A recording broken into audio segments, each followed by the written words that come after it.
Šetriť. Toto slovo počúvajú z úst politikov, banky, živnostníci, zamestnanci, skrátka všetci. Debata o tom, že by mali šetriť aj politické strany, ale vyznieva miestami až kabaretne. Jeden návrh tu síce bol, no skončil sa fiaskom. Zisťovali sme teda, či budeme šetriť iba my, alebo predsa len aj politické strany. No a tu je výsledok. V Bojnickej zoologickej záhrade pribudla pred pár mesiacmi nová expozícia. Vo výbehu sa preháňajú surikaty. Malé šelmičky sa tam cítia výborne. Svedčí o tom aj nový prírastok. Čínske hlavné mesto zažilo najsilnejšie prívalové dažde za posledných 60 rokov. Vyžiadali si najmenej 10 obetí. Počet však ešte nemusí byť konečný.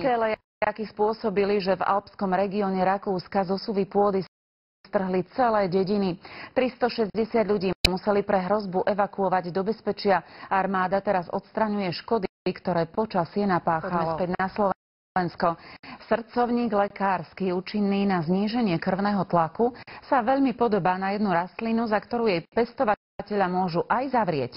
Pán Mach to však berie s humorom. Vďaka pestovaniu liečivých rastlín nemyslí na svoje vážne zdravotné problémy a chce byť svojou prácou užitočný aj pre iných.